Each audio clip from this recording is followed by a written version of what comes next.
नमस्कार दोस्तों, आज हम बात करेंगे साइंस और टेक का जो दिया गया है। यहाँ पर इम्पोर्टेंट बातें हम बात करेंगे। इम्पोर्टेंट जॉब का 300 सवाल यहाँ पर डिस्कस करे जाएंगे। कितने? 300 सवाल। चलिए देख लेते हैं।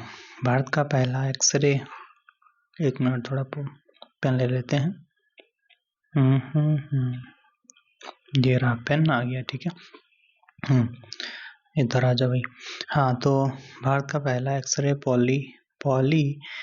पोलिरीमीटर सैटेलाइट किस रॉकेट द्वारा लॉन्च किया गया? तो ये आपका PSLV 50C58 के द्वारा लॉन्च किया गया। ये क्या करेगा? यह ब्लैक होल और न्यूट्रॉन तारों के एक्सरे उत्सर्जन का अध्ययन करेगा और अमेरिका के बाद भारत ऐसे करने वाला दूसरा देश बना है। भाई साहब, दूसरा देश बना है, छोटा मोटा नहीं, दूसरा नंबर का बना है। क्या करेगा? ये ब्लैक होल और न्यूट्रॉन तारों के एक्सरे उत्सर्जन का अध्ययन करेगा। किस रॉकेट से भेजा गया? PSLV C58 से भेजा गया। नाम क्या रखा गया? एक्सपोसेट। एक्सपोसेट का मतलब एक्सरे पोलरीमीटर सैटेलाइट, ठीक है। एक्सपोसेट 58 से भेजा गया। चलिए आगे। चंद्रयान 3 के प्रज्ञान रोवर में कौन सा पेलोड लगा था? अच्छा, चंद्रयान 3 प्रज्ञान रोवर में कौन सा पेलोड लगा था जिसने चंद्रमा पर सल्फर की पुष्टि करी है? तो कौन सा? लिप्स लगा था। लिप्स और एपेक्स लगा था। APXS लगा था। ये क्या है भाई? Laser laser induced breakdown spectroscope, ये वो लगा था भैया। कौन? लिप्स लगा था। और APXS लगा था। अच्छा, चंद्रयान 3 ने 23 अगस्त को शिव शक्ति पॉइंट पर लैंडिंग की थी। ठीक है, चलो आगे। आदित्य L1 मिशन जो आपका मिशन है, ये आपका कहा जा रहा है पृथ्वी से कितनी दूर है? तो ये आपका 1.5 मिलियन दूर हो जाता है, यानी 15 लाख किलोमीटर दूर हो जाता है। L1 पॉइंट 15 लाख किलोमीटर दूर हो जाता है। L1 पॉइंट पर अगर बात कर लेते हैं, सूर्य और पृथ्वी का गुरुत्वाकर्षण बल संतुलित हो जाता है, जिससे सैटेलाइट को हालो ऑर्बिट में स्थिर रहने में कम ऊर्जा लगती है। ठीक है। निशा और उपग्रह किन दो अंतरिक्ष एजेंसियों का संयुक्त प्रोजेक्ट हो जाता है? तो नासा और इसरो का हो जाता है। और NASA ISRO synthetic aperture radar भी कहते हैं। यह बात कर लेते हैं, तो यह डुअल बैंड यानी एल और S band radar imaging satellite है जो पृथ्वी के जो क्रायोस्फीयर और इकोसिस्टम में बदलाव को मापेगा। ठीक है, मापेगा कौन? निशा और उपग्रह। अगला देख लेते हैं गगनयान मिशन। गगनयान मिशन के लिए इसरो द्वारा विकसित ह्यूमनॉइड रोबोट का नाम क्या रखा गया? तो इसका नाम व्योम मित्र रखा गया।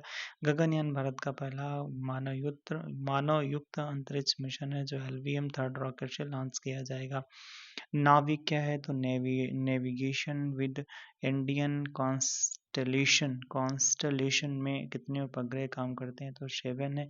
3 जियो स्टेशनरी हैं और 4 जियो सिंक्रोनस हो जाते हैं। तीन जियो स्टेशनरी हैं, 4 जियो सिंक्रोनस हो जाते हैं। भारत की यह स्वदेशी GPS प्रणाली है। हाल ही में NVS 01 दूसरी पीढ़ी का उपग्रह लॉन्च किया गया है जिसमें स्वदेशी परमाणु घड़ी लगी है। भाई साहब, ठीक है, ओके।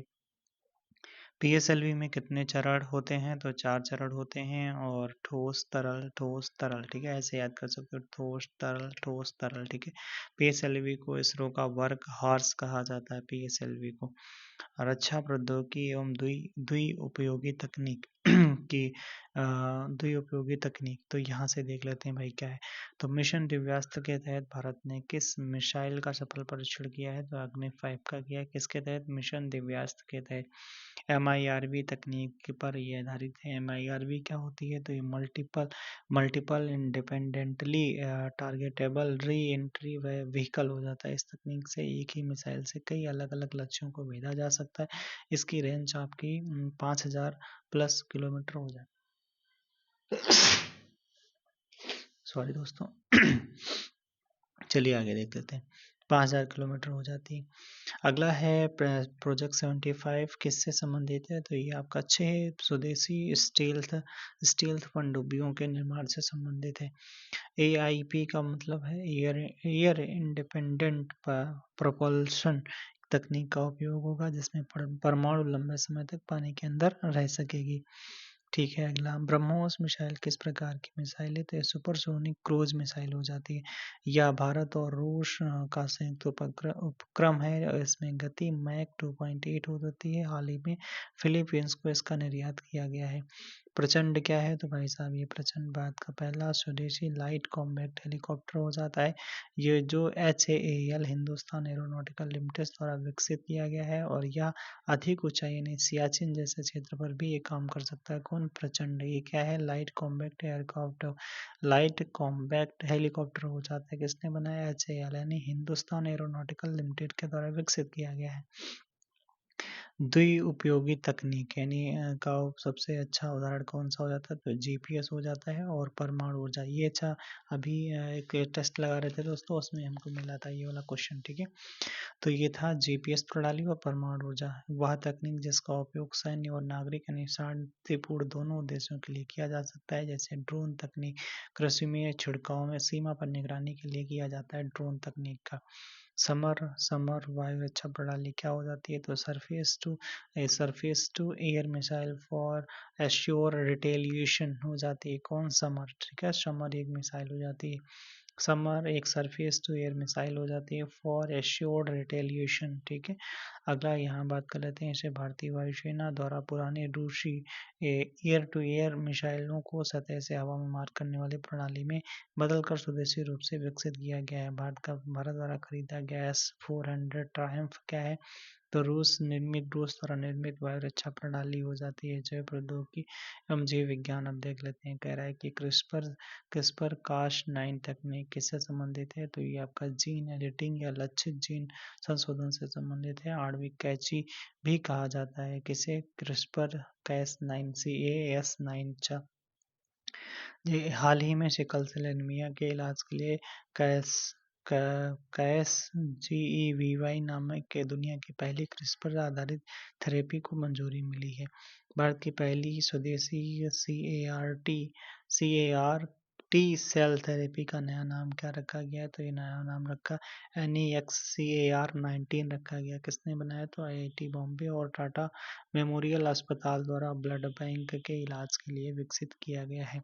इसमें मरीज के टी सेल्स को जेनेटिकली मॉडिफाइड करके कैंसर कोशिकाओं से लड़ने के लिए तैयार किया जाता है। तो कौन सा है? तो स्वदेशी CAR-T सेल थेरेपी हो जाती है। ठीक है, नाम क्या है उसका? Nexus CAR-19। ठीक है, अच्छा, गोल्डन राइस में किस विटामिन की प्रचुरता होती है? विटामिन ए की होती है। ठीक है, रतौंधी जैसी बीमारियों को रोकने में मदद करता है। BT कॉटन में BT का फुल फॉर्म तो बैसिलस थोरिनजिएसिस हो जाता है, जो एक प्रकार का जीवाणु है। भारत में व्यावसायिक खेती के लिए अनुमति प्राप्त यह एकमात्र GM फसल है और GM फसलों जैसे DMH11 अभी हाल ही में आपका परीक्षण के चरण में है। ठीक है, DNA फिंगरप्रिंटिंग के जनक भारत में किसे माना जाता है? तो डॉक्टर लालजी सिंह को माना जाता है। Centre for DNA fingerprinting and diagnostics जो आपका हैदराबाद में स्थित है। ठीक है, कहाँ पर? हैदराबाद में। स्टेम सेल जो होती है, स्टेम सेल की क्या विशेषता होती है? तो ये शरीर की किसी भी प्रकार की कोशिका जैसे हृदय, मस्तिष्क, यकृत में विकसित होने की क्षमता रखती हैं स्टेम सेल। आगे बात कर लेते हैं। नैनो तकनीक में नैनोमीटर का आकार कितना होता है? 1 नैनोमीटर बराबर 10⁻⁹ मीटर होता है। 1 मीटर का 1/1000वां हिस्सा हो जाता है। नैनो तकनीक के जनक रिचर्ड फेनमैन को माना जाता है। ठीक है, और उनकी प्रसिद्ध अवधारणा there's plenty of room at the bottom, ये इनकी थ्योरी हो जाती है। कार्बन नैनोट्यूब की खोज किसने की थी? तो ये सुमियो इजिमा ने 1991 में करी थी। कार्बन नैनोट्यूब यह स्टील से 100 गुना अधिक मजबूत और वजन में बहुत हल्के होते हैं। इसका उपयोग बुलेट प्रूफ जैकेट द्वारा और ड्रग डिलीवरी और इलेक्ट्रॉनिक्स में किया जाता है। भारत में नैनो यूरिया का विकास किस संस्थान ने किया? तो इफ़को ने किया, Indian farmer fertiliser cooperative limited को द्वारा किया गया। इफ़को के द्वारा दुनिया का पहला तरल नैनो यूरिया है। इसमें 500 ml की बोतल पारंपरिक यूरिया के बोरे 40 kg के बराबर काम करती है, जो मिट्टी और पर्यावरण प्रदूषण को कम करती है। ग्राफीन भाई साहब क्या है, तो ग्राफीन या कार्बन का एक द्विआयामी अपर रूप है। अच्छा ठीक है, यानी 2 डायमेंशनल, ठीक है, जिसकी मोटाई सिर्फ एक परमाणु के बराबर होती है। ठीक है, तो पूछा गया था ग्राफीन क्या है। ग्राफीन एक कार्बन का द्विआयामी अपर रूप है, जिसकी मोटाई सिर्फ एक परमाणु के बराबर होती है। यह ऊष्मा और विद्युत का बेहतरीन क्या होता है, बेहतरीन कुचालक होता है। किसका भैया, ऊष्मा का और विद्युत का कुचालक नहीं सुचालक होता है। केरल में भारत का पहला ग्राफीन इनोवेशन सेंटर खोला गया, कहाँ पर, केरल में। ठीक है, नैनो मशीन या नैनो रोबोट्स का चिकित्सा में क्या उपयोग है, तो ये होता है टारगेटेड ड्रग डिलीवरी में इसका उपयोग किया जाता है। ये सीधे कैंसर कोशिकाओं या संक्रमित जगह पर जाकर दवा छोड़ते हैं, जिसमें शरीर के स्वस्थ अंगों को नुकसान के साइड इफेक्ट नहीं होते हैं। अच्छा चलिए आगे देख लेते हैं। भारत का पहला स्वदेशी 700 मेगावाट परमाणु रिएक्टर कहाँ पर पूरी तरीके से चालू किया गया, तो काकरापार गुजरात में किया गया। ठीक है, यह एक प्रेशराइज्ड हैवी वाटर रिएक्टर हो जाता है, जो भारत में लगभग 22 से अधिक परमाणु रिएक्टर संचालित हैं। राष्ट्रीय हरित हाइड्रोजन मिशन का लक्ष्य 2030 तक कितनी उत्पादन क्षमता हासिल करना है, तो देखो याद रखना, हरित हाइड्रोजन पूछे तो आपका 500 मिलियन मीट्रिक टन हो जाता है। ठीक है, 500 MMT याद रखना, 5 MMT, ठीक है, 5 MMT याद रखना, 5 मिलियन मीट्रिक टन प्रति वर्ष की बात करी जाती है। 2030 तक लक्ष्य रखा गया है। ग्रीन हाइड्रोजन का उत्पादन पानी के इलेक्ट्रोलाइसिस से होता है, जिसमें नवीकरणीय ऊर्जा जैसे सौर और पवन ऊर्जा का उपयोग किया जाता है, जिसमें कार्बन उत्सर्जन भाई साहब शून्य होता है। सूर्य में ऊर्जा का मुख्य स्रोत क्या है, नाभिकीय संलयन हो जाता है। ठीक है, नाभिकीय संलयन हो जाता है।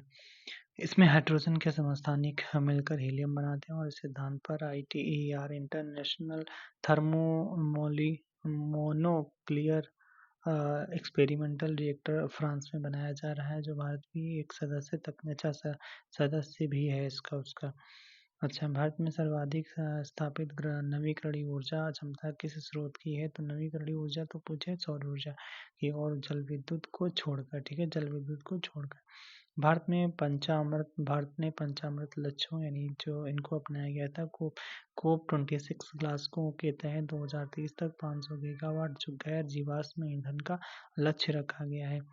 टोका में क्या है भाई साहब, टोका में एक उपकरण किस ऊर्जा तकनीक से जुड़ा हुआ है, तो चुंबकीय क्षेत्र का उपयोग करके प्लाज्मा को नियंत्रित करके नाभिकीय संलयन ऊर्जा उत्पन्न करना। तो किससे जुड़ा है, तो नाभिकीय संलयन से जुड़ा है। क्या करेगा, चुंबकीय क्षेत्र का उपयोग करके प्लाज्मा को नियंत्रित करेगा। ठीक है, ये तो जापान का है शायद टोकामेक। ठीक है, अच्छा, भौतिक संपदा अधिकार या डिजिटल अधिकार से देख लेते हैं भाई क्या सवाल बनते हैं, तो बौद्धिक संपदा अधिकारों के व्यापार संबंधी पहलुओं का समझौता किस संगठन के तहत आता है, तो WTO के तहत आता है। ठीक है, भारत ट्रिप्स का हस्ताक्षर करता है, और इसी के अनुरूप भारत ने पेटेंट अधिनियम 1970 में संशोधन किए हैं। अच्छा, भारत में पेटेंट कितने वर्ष के लिए दिया जाता है, 20 वर्षों के लिए दिया जाता है। पेटेंट किसी आविष्कार के लिए दिया जाता है। अच्छा, जैसे नई दवा का या मशीन का। एवरग्रीनिंग ऑफ पेटेंट को रोकने के लिए भारतीय पेटेंट अधिनियम की धारा 2D बहुत एवरग्रीनिंग अच्छा बहुत प्रसिद्ध हो जाती है। 3D धारा 3D। अगला, किसी उत्पाद को GI टैग कितने समय के लिए, 10 साल के लिए जाता है, बाद में इसे नवीनीकृत किया जा सकता है। भारत का पहला GI टैग दार्जिलिंग की चाय को दिया गया था, 2004 में दिया गया था। इसका स्लोगन क्या है, अतुल्य भारत की अमूल्य निधि है। ठीक है, अतुल्य भारत की अमूल्य निधि। ठीक है, कॉपीराइट अधिकार सामान्यतः रचयिता की मृत्यु के बाद कितने वर्षों तक लागू रहता है, तो भाई साहब 60 वर्षों तक लागू रहता है। ये भी हमने जब टेस्ट लगा रहे थे तो ये सवाल मिला था। कॉपीराइट ही क्या होता है, यह साहित्य, कला, संगीत, फिल्मों और कंप्यूटर सॉफ्टवेयर के लिए दिया जाता है। राइट टू बी फॉरगॉटन ये क्या है, किस मौलिक अधिकार के तहत आता है, तो आर्टिकल 21 के तहत निजता का अधिकार है। और इसमें होता क्या है कि KES पुट्टास्वामी फैसला जो 2017 का है के बाद डिजिटल अधिकारों की बहस में इंटरनेट से अपनी व्यक्तिगत जानकारी हटाने का अधिकार बहुत चर्चा में है। नया digital personal data protection act जो आता है 2023 का आता है, जिसे डीपीडीपी एक्ट, अच्छा डीपीडीपी एक्ट भी कहते हैं। इसी दिशा में एक कदम हो जाता है, ठीक है, पुट्टास्वामी के। चलिए आगे विज्ञान और स्वदेशीकरण और उपलब्धियां देख लेते हैं। भारत सरकार के राष्ट्रीय क्वांटम मिशन का बजट लगभग कितना है और इसका उद्देश्य क्या है। देखो, भारत सरकार के राष्ट्रीय क्वांटम मिशन का जो है, ठीक है, का बजट लगभग कितना है, तो 6003 करोड़ रुपए हो जाता है, ठीक है। 2023 से 31 तक के लिए इसे बनाया गया। क्या बनाया गया? राष्ट्रीय क्वांटम मिशन, ठीक है, 2023 से 2031 तक के लिए। इसका उद्देश्य क्वांटम कंप्यूटिंग, क्वांटम संचार और क्वांटम सेंसर का विकास करना। भारत ऐसा मिशन लॉन्च करने वाला 7वां देश बन चुका है भाई साहब, ठीक है। परम कामरूप का क्या है, तो एक सुपर कंप्यूटर हो जाता है। इसे राष्ट्रीय सुपर कंप्यूटिंग मिशन के तहत IIT गुवाहाटी में स्थापित किया गया है। ध्यान रखना, परम कामरूप कहाँ पर, तो असम का नाम क्या है, कामरूप, ठीक है। और असम की राजधानी क्या है, असम की राजधानी असम की राजधानी दिसपुर है। गुवाहाटी भी है तो असम में है, तो हाँ गुवाहाटी में स्थापित किया गया है। भारत का पहला सुपर कंप्यूटर परमाटाचार था, सीडेक पुणे विजय पी भटकर ने बनाया था, ठीक है। भारत की पहली वैज्ञानिक नीति संकल्प जो है कब ड्राफ्ट की गई थी, तो ये 1958 में की गई थी। ये भी हमें सवाल मिला था भाई PYQ में, जवाहरलाल नेहरू के समय की गई थी, 1958 में की गई थी। नवीनतम नीति विज्ञान प्रौद्योगिकी एवं नवाचार नीति, जिसका उद्देश्य भारत को दुनिया की शीर्ष 3 वैज्ञानिक शक्तियों में स्थापित करना है। आई स्टेम, ये क्या है भाई साहब, आई स्टेम पोर्टल का मुख्य कार्य क्या है, तो ये भारत में अनुसंधानकर्ताओं को वैज्ञानिक उपकरणों एवं प्रयोगशालाओं तक पहुंच प्रदान करना आई स्टेम हो जाता है, आई स्टेम, ठीक है। इंडिजीनियस को बढ़ावा देना, ठीक है, प्रौद्योगिकी को बढ़ावा देना। सी डॉट का पूरा नाम क्या है भारत में, सी डॉट क्या है और यह किस क्षेत्र से जुड़ा है, तो centre for development of telematics, ठीक है, सेंटर फॉर डेवलपमेंट, ठीक है, सेंटर फॉर डेवलपमेंट इतना हो गया, ओ से ऑफ हो गया और टी फॉर टेलीमैटिक्स हो गया। यह दूर संचार से जुड़ा हुआ है, ठीक है, सी डॉट, अच्छा। और यह 5G और 6G तकनीक स्वदेशीकरण में इसकी बड़ी भूमिका हो जाती है। इंडिया AI मिशन का मुख्य उद्देश्य क्या है, तो भारत में 10,000 प्लस GPU मतलब ग्राफिक्स प्रोसेसिंग यूनिट का कंप्यूटिंग बुनियादी ढांचा तैयार करना और AI स्टार्टअप को स्वदेशी मदद मिल सके। ये है क्या भाई साहब, इंडिया AI मिशन का मतलब क्या है, तो भारत में 10,000 प्लस GPU मतलब ग्राफिक्स प्रोसेसिंग यूनिट का कंप्यूटिंग बुनियादी ढांचा तैयार करना, ताकि AI स्टार्टअप्स को स्वदेशी मदद मिल सके। यह मिशन सॉवरेन AI मॉडल तक विकसित करने पर जोर दिया जा रहा है। भारत के किस किस वैज्ञानिक को प्लास्टिक मैन ऑफ इंडिया कहा जाता है? अच्छा सवाल है भाई साहब, तो प्रोफेसर राजगोपालन वासुदेवन को प्लास्टिक मैन ऑफ इंडिया कहा जाता है, ठीक है। किसे? प्रोफेसर राजगोपालन वासुदेवन को कहा जाता है। इन्होंने प्लास्टिक कचरे का उपयोग करके सड़क बनाने का तकनीक, अच्छा, प्लास्टिक रोड से बनाई गई थी ना, सूरत में बनाई गई थी पहले प्लास्टिक रोड, ठीक है, कचरे से प्लास्टिक का। अगला CSIR वैज्ञानिक एवं अनुसंधान ये कौन थे भाई, इनका नाम था प्रोफेसर राजगोपालन, ठीक है, याद रखना। प्लास्टिक मैन ऑफ इंडिया, जैसे bird man of India Salim Ali को कहते हैं, ठीक है, और water man of India Rajendra Singh को कहते हैं। अगला CSIR परिषद की स्थापना कब हुई और इसके अध्यक्ष कौन होते हैं, तो भारत के प्रधानमंत्री होते हैं, ठीक है, और इसकी स्थापना 1942 में की गई। वैज्ञानिक औद्योगिक अनुसंधान परिषद पूछा गया है। अगला कह रहा है कि डॉक्टर नल्लाथम्बी कलाईसेल्वी CSIR की पहली महिला महानिदेशक बनी, ठीक है, ओके। कृत्रिम वर्षा या क्लाउड सीडिंग के लिए किस रसायन का उपयोग किया जाता है, तो सिल्वर आयोडाइड और ठोस CO2 यानी ड्राई आइस का ड्राई मतलब ड्राई आइस भी कहते हैं, अच्छा, ठोस CO2 को। हाल ही में आईआईटी कानपुर ने दिल्ली और अन्य क्षेत्रों में वायु प्रदूषण कम करने के लिए क्लाउड सीडिंग का सफल परीक्षण किया है। डीप फेक तकनीक किस तकनीक पर आधारित है जो डिजिटल अधिकार का हनन का बड़ा मुद्दा बन गया है? तो ये जनरेटिव एडवर्सेरियल नेटवर्क, अच्छा GAN, जनरेटिव एडवर्सरियल नेटवर्क और आर्टिफिशियल इंटेलिजेंस पर आधारित है। सूचना एवं प्रौद्योगिकी अधिनियम 21 के तहत 2021 के तहत आईटी नियम 2021 के तहत सोशल मीडिया प्लेटफॉर्मों को डीप फेक हटाने के लिए बाध्य करा गया है। ठीक है, भारत का पहला स्वदेशी विमान वाहक पोत कौन सा है? तो INS विक्रांत हो जाता है, जो कोचीन शिपयार्ड लिमिटेड द्वारा बनाया गया। तो भाई साहब याद रखना, स्वदेशी विमान वाहक पोत कौन सा? INS विक्रांत हो जाता है, जो कोचीन शिपयार्ड लिमिटेड द्वारा बनाया गया है, और यह रक्षा क्षेत्र में स्वदेशीकरण का सबसे बड़ा उदाहरण माना जाता है। बायो रेमेडिएशन क्या होता है? तो बायो रेमेडिएशन, बायो मतलब क्या होता है? सूक्ष्म जीवों का उपयोग करके पर्यावरण से प्रदूषकों जैसे तेल, रिसाव, भारी धातु को साफ करने की प्रक्रिया। ऑयल चेपर तकनीक, जिसे टेरी ने विकसित किया है, महासागरों में तेल रिसाव को साफ करने के लिए एक स्वदेशी बायो बैक्टीरिया कंसोर्टियम है। ठीक है, लिथियम आयन बैटरी के विकल्प के रूप में भारत में किस सस्ती बैटरी तकनीक पर शोध जोरों पर है? तो भाई साहब सोडियम आयन बैटरी, वो मतलब लिथियम से भी सस्ती लोग खोज रहे हैं, तो सोडियम आयन बैटरी खोज रहे हैं।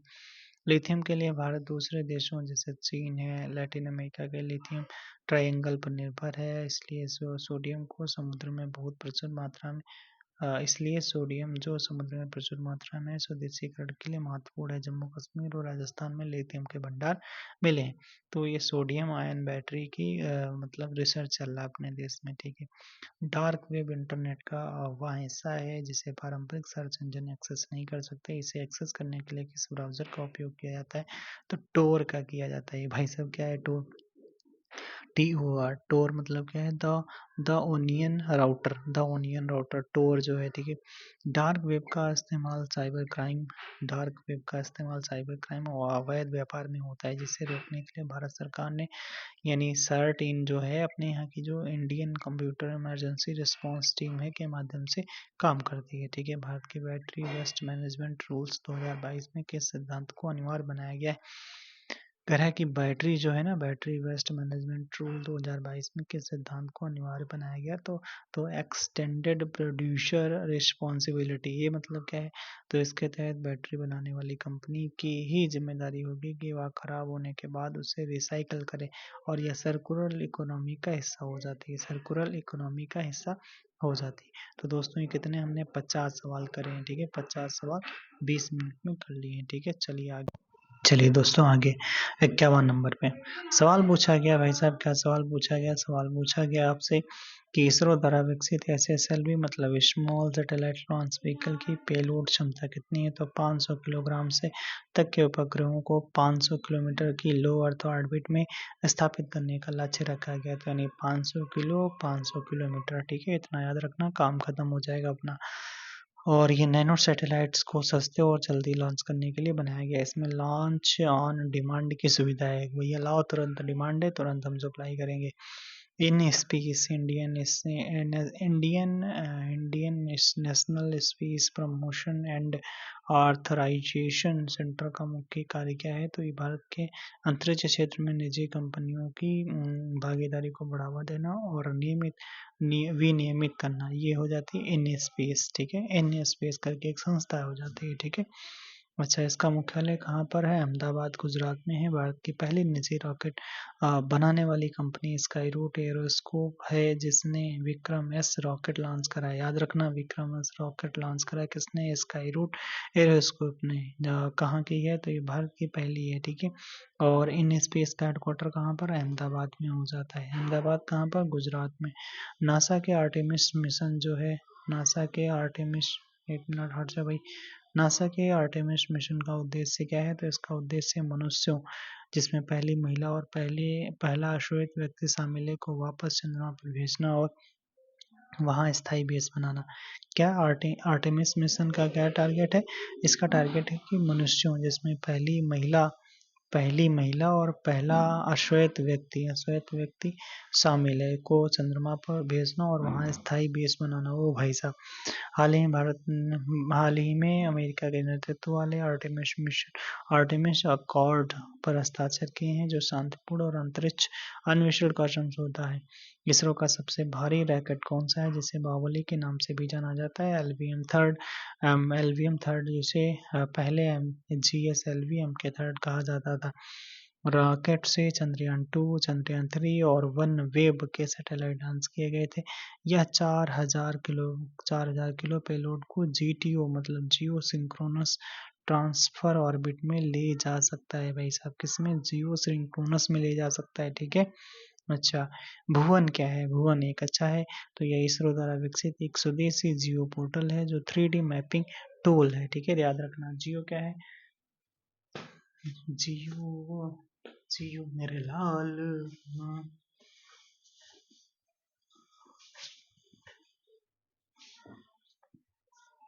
हाँ दोस्तों, तो जियो क्या है? जियो GEO मतलब क्या है?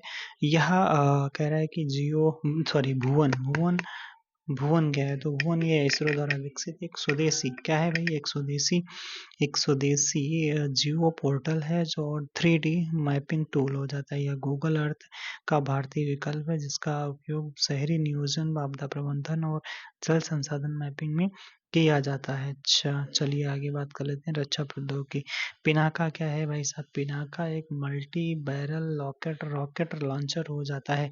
किसने विकसित करा है? DRDO ने विकसित करा है। यह मात्र 44 सेकंड में कितने? 44 सेकंड में, मतलब 1 मिनट भी नहीं, 44 सेकंड में 12 रॉकेट दाग सकता है। हाल ही में अपग्रेडेड वर्जन का सफल परीक्षण भी किया गया है। K-15 सागरिका किस प्रकार की मिसाइल है? सबमरीन लॉन्च बैलिस्टिक मिसाइल हो जाती है K-15। ठीक है, K-15 कैसी है? तो ये Sagarika submarine launch ballistic missile हो जाती है। INS अरिहंत क्या है? तो INS अरिहंत भारत की पहली स्वदेशी परमाणु पनडुब्बी से लॉन्च किया गया था। अच्छा, इससे भारत का न्यूक्लियर ट्राइड यानी जल थल नभ से परमाणु हमला करने की क्षमता पूरा होता है। अच्छा, रुस्तम 2 क्या है? रुस्तम छुपा रुस्तम, जिसका नाम तपस BH-0201 है, क्या है? तो ये स्वदेशी रूप से विकसित एक medium altitude long assured unmanned aerial vehicle हो जाता है। ठीक है, इसका उपयोग भारतीय सशस्त्र बलों द्वारा खुफिया जानकारी जुटाने और निगरानी के लिए किया जाता है।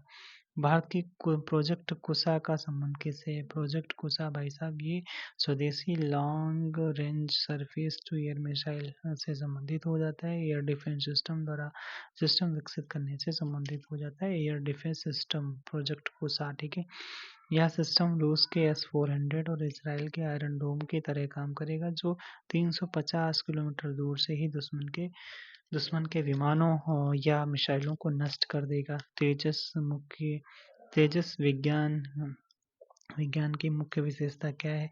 तो यह एक स्वदेशी लाइट कॉम्बैक्ट एयरक्राफ्ट या लड़ाकू विमान हो जाता है।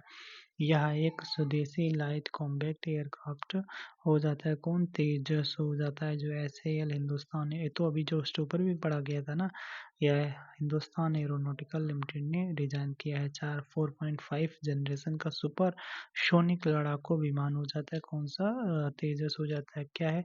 4.5 जनरेशन का है। ठीक है, क्या है भाई? सुपरसोनिक लड़ाकू विमान है। क्या नाम है? तेजस नाम है। ठीक है, लाइट कॉम्बैक्ट एयरक्राफ्ट है। किसने बनाया? HAL ने बनाया। ठीक है, चलिए आगे। भारत के तीसरे चरण वाले परमाणु ऊर्जा कार्यक्रम के जनक कौन है? तो होमी जहांगीर भाभा जी हो जाते हैं। ये भी सवाल हमसे पूछा गया था टेस्ट में। ठीक है, इसके 3 चरण हैं। एक होता है प्राकृतिक, जैसे यूरेनियम आधारित। दूसरा आपका फास्ट ब्रीडर रिएक्टर जो प्लूटोनियम, फिर आपका थोरियम आधारित हो जाता है, यूथोरियम 233। ठीक है, भारत में लिथियम के सबसे बड़े भंडार किस रूप में और कहाँ पाए जाते हैं? तो मोनाजाइट रेट में पाए जाते हैं थोरियम, और केरल के मालाबार तट पर पाए जाते हैं। केरल के मालाबार तट पर थोरियम के सर्वाधिक भंडार मोनाजाइट के रूप में पाए जाते हैं। भारत के पास दुनिया के सबसे बड़े थोरियम भंडार हैं। भारत में स्वच्छ ऊर्जा तीसरे चरण का रिएक्टर का मुख्य स्रोत हो जाता है। चलिए आगे। पेरो पेरोब्स्काइटी क्या है? पेरोव्स्काइटी सामग्री का उपयोग आजकल किस नवीन तकनीक में हो रहा है भाई साहब? तो उच्च दक्षता वाले सौर सेल बनाने में किया जा रहा है क्या ये? यह एक पारंपरिक सिलिकॉन सेल सौर सेलों की तुलना में सस्ते और लचीले और अधिक ऊर्जा उत्पन्न करने में सक्षम हो जाती है। कौन? पेरो पेरोव पेरोव्स पेरोव्स्काइट काइट ऐसे याद कर लो, पेरोव्स्काइट, ठीक है। अच्छा, पेट्रोल में एथेलॉन पेट्रोल में एथेनॉल ब्लेंडिंग का भारत सरकार का 20% का लक्ष्य किस वर्ष का है? तो 2025-26 का है। E20 बोला गया। पेट्रोल एथेनॉल गन्ने के रस टूटे चावल मक्के से बनाया जाता है जिसे बायोफ्यूल कहा जाता है। इससे कच्चे तेल के आयात पर निर्भरता कम होगी और कार्बन उत्सर्जन कम होगा।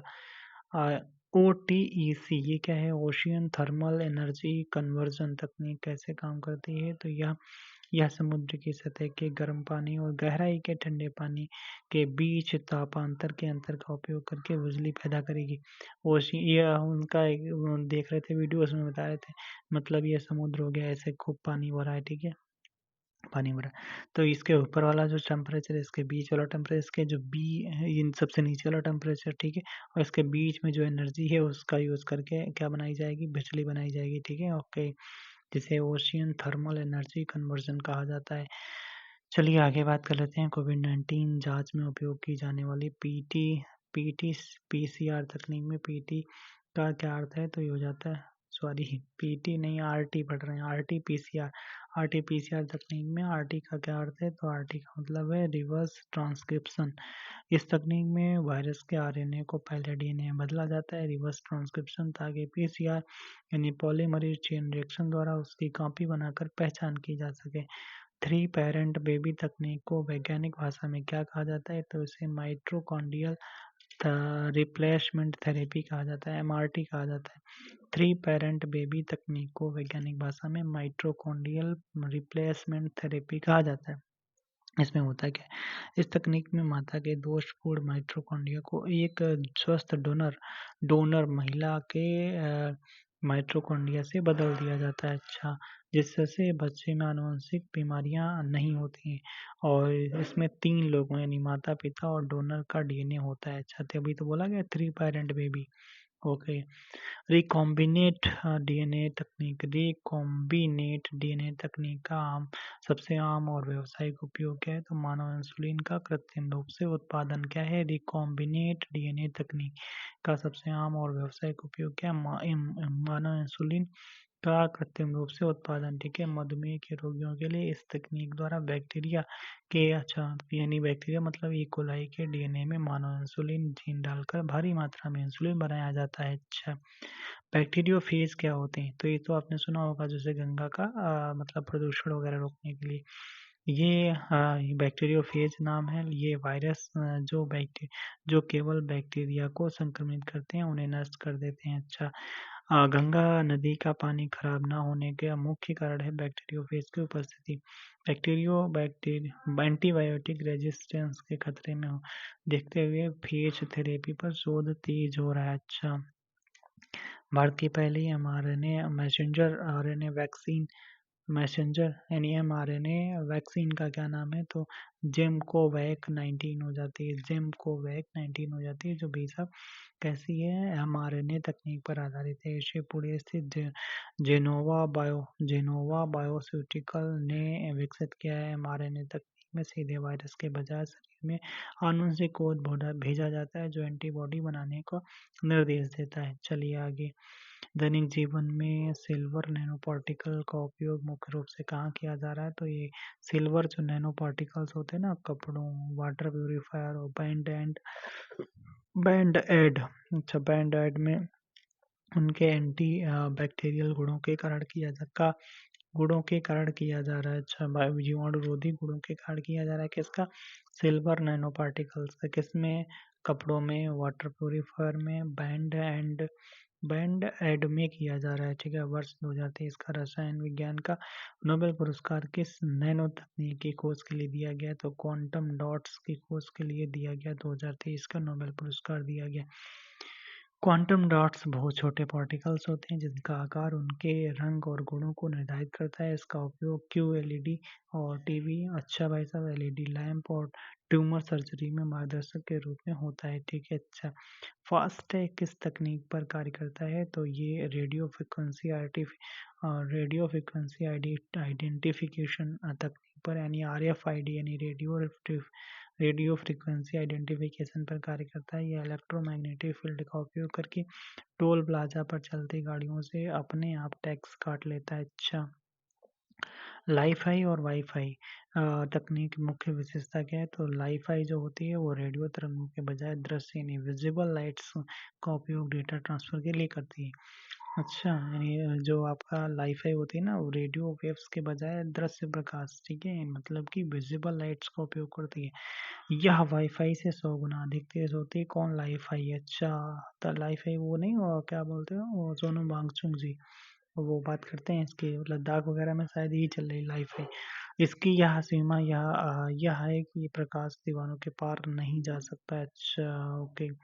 ओएलईडी क्या है? ऑर्गेनिक लाइट इमिटिंग डायोड के डिस्प्ले सामान्य एलईडी से कैसे अलग है? तो ओएलईडी में प्रत्येक पिक्सल अपनी स्वयं की रोशनी पैदा करता है। ध्यान रखना भाई, ओएलईडी ऑरेंज वाली, ठीक है। और एलईडी जो है प्रत्येक पिक्सल अपने स्वयं की रोशनी पैदा करता है और इसलिए इसे बैक लाइट की आवश्यकता नहीं होती है और इससे ये अधिक पतले, लचीले और ऊर्जा बचाने वाले होते हैं। ठीक है, अगला अगला कह रहा है कि डिजिटल ये देख लेते हैं, डिजिटल अधिकार और आईपीआर और नवीन तकनीकें। नेट न्यूट्रलिटी का सिद्धांत कहा जाता है किसे? तो नेट न्यूट्रलिटी, अच्छा, मतलब क्या है? तो कह रहे हैं इंटरनेट सर्विस प्रोवाइडर द्वारा सभी इंटरनेट ट्रैफिक, वेबसाइट और डेटा के साथ एक समान व्यवहार किया जाना चाहिए। किसी के साथ भेदभाव या अलग अलग स्पीड जैसे पैसे, अच्छा, वो मतलब क्या है? नेट न्यूट्रलिटी मतलब कि आपको नेट जो है प्रॉपर मिलना चाहिए सभी को, ये नहीं कि एससी को नहीं, ओबीसी को नहीं, ये इस तरीके से। ठीक है, चलो आगे। भारत में डेटा लोकलाइजेशन का क्या अर्थ है? तो देश के नागरिकों का व्यक्तिगत डेटा उसी देश की भौगोलिक सीमाओं के भीतर स्थित सर्वरों में स्टोर किया जाना चाहिए। श्री कृष्णा समिति की रिपोर्ट और आरबीआई के नियमों ने वित्तीय डेटा के स्वदेशी सर्वर में स्टोरेज पर जोर दिया है। अच्छा, विश्व बौद्धिक संपदा यानी विपो का मुख्यालय कहाँ? जिनेवा स्विट्जरलैंड में हो जाता है। 26 अप्रैल को विश्व बौद्धिक संपदा दिवस मनाया जाता है। Global innovation index WPO whip, हाँ ध्यान रखना, जो इनोवेशन वाला है ना वो विपो द्वारा जारी किया जाता है, यानी वर्ल्ड इंटेलेक्चुअल प्रॉपर्टी ऑर्गेनाइजेशन, ठीक है, द्वारा जारी किया जाता है। भारत में इसकी रैंक 23 में 40 थे, इस समय शायद आपकी बौद्धिक संपदा में तो आपकी शायद ध्यान, अभी देखेंगे इसको क्या है भाई। ठीक है, ओके। अगला, वेब 3.0 की सबसे प्रमुख विशेषता क्या है? तो यह विकेंद्रीकृत है। इंटरनेट है जो ब्लॉकचेन तकनीक पर आधारित है जहां उपयोगकर्ता और अपने डेटा को स्वयं मालिक होते हैं। वेब 3.0, ठीक है।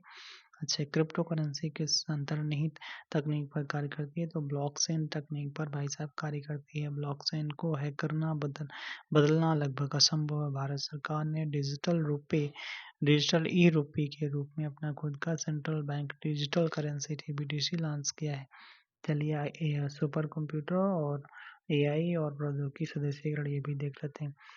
एज कंप्यूटिंग क्लाउड कंप्यूटिंग से किस प्रकार बेहतर है? एज कंप्यूटिंग मतलब क्या है? मतलब जहाँ पे वहीं पे सर्वर पे जस्ट उसी के पास में। एज कंप्यूटिंग में डेटा को दूर स्थित क्लाउड सर्वर पर भेजने के बजाय डेटा उत्पन्न होने के स्रोत यानी डिवाइस के करीब ही प्रोसेस किया जाता है जिसमें लेटेंसी कम होती है। ठीक है, याद रखना, मतलब एज कंप्यूटिंग मतलब वहीं पे कह रहा है एज कंप्यूटिंग में डेटा को दूर स्थित क्लाउड सर्वर पर भेजने के बजाय डेटा उत्पन्न होने के स्रोत के करीब ही प्रोसेस किया जाता है। इसमें लेटेंसी कम होती है। ठीक है, या स्वचालित कारों यानी सेल्फ ड्राइविंग कार और आईओटी उपकरणों के लिए बहुत ही महत्वपूर्ण है। भारत में सुपर कंप्यूटिंग मिशन का क्रियान्वयन कौन सी दो संस्थाएं करती हैं? सीडैक और आईआईएससी बेंगलुरु करती है। सुपर कंप्यूटिंग मिशन जो है ना भाई साहब, क्रियान्वयन किन दो संस्थाएं कर रही हैं?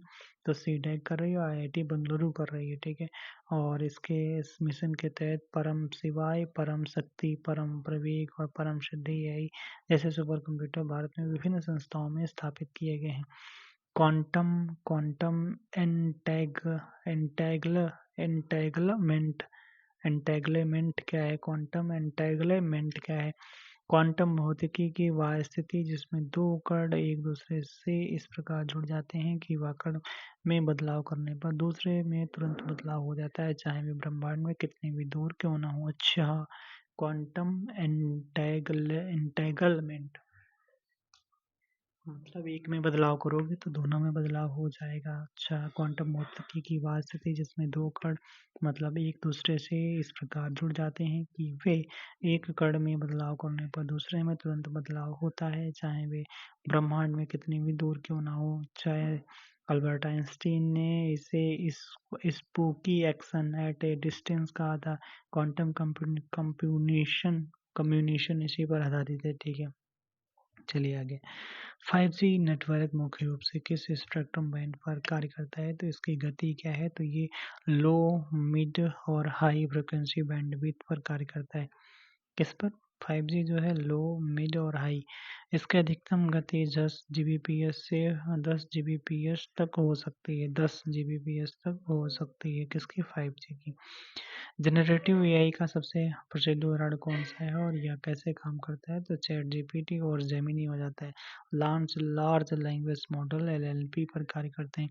ये विशाल डेटाबेस पर प्रशिक्षित होते हैं। अच्छा, और यूजर के प्रॉम्प्ट के आधार पर नया टेक्स्ट, चित्र और कोड संगीत बना सकते हैं। 3D प्रिंटिंग को उद्योग जगत में किस अन्य तकनीक के नाम से जाना जाता है? तो इसे एडिटिंग मैन्युफैक्चरिंग भी कहा जाता है। 3D तकनीक इसमें सामग्री को परत दर परत जोड़कर किसी भी 3D वस्तु जैसे कृत्रिमांग, घर के पुर्जे, रॉकेट इंजन का निर्माण किया जाता है। भारत का पहला 3D पोस्ट ऑफिस बेंगलुरु में खोला गया है, ठीक है।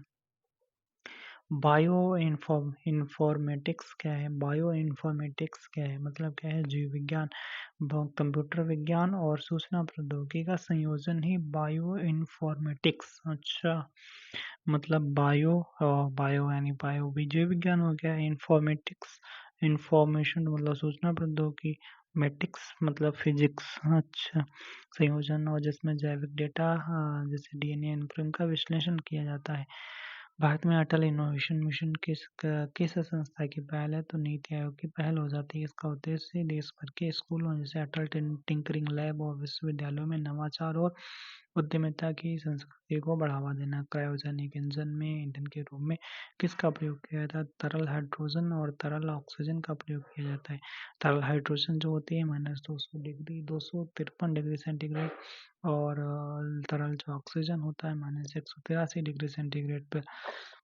इसरो का जो आपका क्रायोजेनिक इंजन 20 भारत का सबसे बड़ा स्वदेशी क्रायोजेनिक इंजन है जिसका उपयोग एलवीएम थर्ड रॉकेट के ऊपरी चरण में किया जाता है। ध्यान रखना किसमें? ऊपरी चरण में। भारत द्वारा विकसित नाविक और अमेरिकी जीपीएस में क्या अंतर है? तो नाविक एक क्षेत्रीय है भाई, रीजनल नेविगेशन प्रणाली है जो केवल भारत और उसके आसपास 1500 किलोमीटर तक कवर करती है। कितना? 1500 किलोमीटर नाविक। और जीपीएस एक वैश्विक प्रणाली भाई साहब, पूरे विश्व को कवर कर रही है, ठीक है। ओपन सोर्स सॉफ्टवेयर क्या होता है? वह सॉफ्टवेयर जिसका सोर्स कोड जनता के लिए स्वतंत्र रूप से उपलब्ध होता है, जिसे कोई भी पढ़ या लिख सकता है, वितरित कर सकता है, जैसे आपका लाइनक्स हो गया, एंड्रॉयड हो गया, ठीक है। अच्छा, हाल ही में चर्चा में रहा कि LK99 क्या है? LK99 तो ये क्या है भाई? LK99 ये आपका कमरे के तापमान यानी रूम टेम्परेचर पर काम करने वाले पहले सुपर कंडक्टर होने का दावा किया गया है। यह एक पदार्थ वैज्ञानिकों ने ऐसा खोज करा है, ठीक है। भारत सरकार का भाषणी प्रोजेक्ट किस तकनीक पर है? आर्टिफिशियल इंटेलिजेंस पर आधारित है। भारत में इंटरनेट और डिजिटल सेवाओं का उपयोग अपनी स्थानीय तथा मातृभाषा में मदद करने में भारत का स्वदेशी प्रयास पास हो जाता है कौन? भाषिनी। ठीक है, ये है, मैं ये तो कई बार पूछा गया, हमने जब दिया एग्जाम एक आध उसमें भी मिला है। अंतरिक्ष कचरे को ट्रैक करने और उससे निपटने के लिए इसरो के प्रोजेक्ट का नाम बताओ भाई साहब। तो इसका नाम प्रोजेक्ट नेत्रा हो जाता है। नेत्रा NETRA मतलब network for space object tracking and analysis हो जाता है। ब्रेन कंप्यूटर इंटरफेस का हालिया प्रसिद्ध उदाहरण कौन सा है? तो ब्रेन कंप्यूटर इंटरफेस मतलब क्या है? तो न्यूरालिंक है भाई साहब। तो ये एलन मस्क की कंपनी है। और बात कर लेते हैं कि इस तकनीक के माध्यम से मानव मस्तिष्क को सीधे कंप्यूटर या मशीनों से जोड़ा जा सकता है, जिससे लकवाग्रस्त लोग भी सोचकर डिवाइस कंट्रोल कर सकेंगे, केवल सोचकर। RFID और NFC मतलब नियर फील्ड कम्युनिकेशन में क्या अंतर है? तो NFC मतलब क्या है? जिसका उपयोग मोबाइल पेमेंट जैसे एप्पल हो गया, एप्पल पे और टैप टू टैप कार्ड में जब और कुछ लेवल केवल कुछ सेंटीमीटर की दूरी पर काम करता है कौन? NFC। जबकि RFID जैसे फास्टैग कई मीटर दूर से स्कैन किया जा सकता है। अच्छा, भारत के पहले स्वदेशी मोबाइल ऑपरेटिंग सिस्टम का नाम क्या है? तो भार OS हो जाता है। इसे IIT Madras incubated company, IIT Madras की कौन है? इनक्यूबेटेड कंपनी द्वारा विकसित किया गया है, जो गोपनीयता पर केंद्रित है। अच्छा, पॉलीमरेज चेन रिएक्शन के आविष्कारक कौन थे? तो ये कैरी मुलिस हो जाते हैं। ठीक है, PCR पॉलीमरेज चेन रिएक्शन के आविष्कारक कौन हो जाते हैं? तो आपके कैरी मुलिस हो जाते हैं। कौन? कैरी मुलिस हो जाते हैं। इस तकनीक से DNA की बहुत कुछ मात्रा लाखों प्रतियां कुछ ही घंटों में तैयार की जा सकती हैं, जो फॉरेंसिक और रोग पहचान में उपयोगी होती हैं। ओ भाई साहब, आई स्टेम पोर्टल भारत सरकार के किस पहल का हिस्सा है? तो आई स्टेम जो है, आई स्टेम, ठीक है, ये क्या है भाई? आत्मनिर्भर भारत का पहल हो जाती है। तो इस तकनीकी और संरचना और स्वदेशीकरण को बढ़ावा देने के लिए है। अगला सवाल हम लोगों का सवाल पे पहुंच चुके हैं। भारत में digital personal data protection act किस समिति की सिफारिश पर आया? पर किस समिति की सिफारिशों का परिणाम है? तो BN श्री कृष्णा समिति की सिफारिशों का परिणाम हो जाता है कौन सा? DPDP एक्ट जो 2023 का हो जाता है। ठीक है, 2023 का हो जाता है। तो हमने कितने सवाल करें दोस्तों? 100 सवाल करें। ठीक है, चलिए चलो भाई साहब 101 पे चलते हैं। ठीक है, 101 हम लोग 101 का कन्यादान करते हैं। ठीक है, कह रहा है कि गगन प्रणाली किन दो संस्थाओं का संयुक्त उपक्रम है? अच्छा भाई साहब, किसका किसका है? गगन। और इसका उपयोग किस क्षेत्र में होता है? ठीक है, देख लेते हैं। इसरो और भारतीय विमानपत्तन प्राधिकरण का है। अच्छा, इन दोनों का है। किसका? भारतीय विमानपत्तन प्राधिकरण और इसरो का है। इसका मुख्य रूप से नागरिक उड्डयन में विमानों के सटीक नेविगेशन के लिए किया जाता है। किसका? गगन का किया जाता है। ध्यान रखना भाई साहब। ठीक है, गगन जो है GPS एडेड जियो आगुमेंटेड नेविगेशन हो जाता है। ठीक है, ओके। अगला, जेम्स वेब टेलीस्कोप को अंतरिक्ष में किस बिंदु पर स्थापित किया गया है? तो लैग्रेंज बिंदु पर। ओ भाई साहब, लैग्रेंज बिंदु 2 पर यानी L2.2 पर क्या जेम्स वेब टेलीस्कोप को स्थापित किया गया है? यह एक हबल टेलीस्कोप का उत्तराधिकारी है। बिल्कुल है। मुख्य रूप से इंफ्रारेड स्पेक्ट्रम पर काम करता है, ताकि ब्रह्मांड की सबसे पुरानी आकाशगंगाओं को देखा जा सके। कौन? जेम्स वेब स्पेस टेलीस्कोप को L2 पॉइंट पर भाई साहब किया गया, स्थापित किया गया। इसरो के आगामी जो आपका मिशन है, आगामी मिशन SpaceX मिशन का मुख्य उद्देश्य क्या है? तो अंतरिक्ष में दो उपग्रहों को आपस में जोड़ने की तकनीक का प्रदर्शन करना। यह तकनीक भविष्य में भारतीय अंतरिक्ष स्टेशन जो आपका जो 2035 तक बनाने का लक्ष्य रखा गया के निर्माण के लिए अत्यंत महत्वपूर्ण है। अच्छा, लो अर्थ ऑर्बिट में स्थापित स्टारलिंक उपग्रहों का कार्य क्या है? तो स्टारलिंक जो है ना, वो भाई साहब दुनिया भर के दूर दराज के क्षेत्रों में उच्च गति का सैटेलाइट इंटरनेट प्रदान करना। शुक्रयान 1 जो इसरो का किस ग्रह के लिए प्रस्तावित मिशन है? तो शुक्र ग्रह के लिए है यार, इसमें क्या पूछने की बात है। ठीक है, अगला, ब्लैक होल के चारों ओर की वह सीमा जिसके पार जाने पर प्रकाश भी वापस नहीं आ सकता, क्या कहलाती है?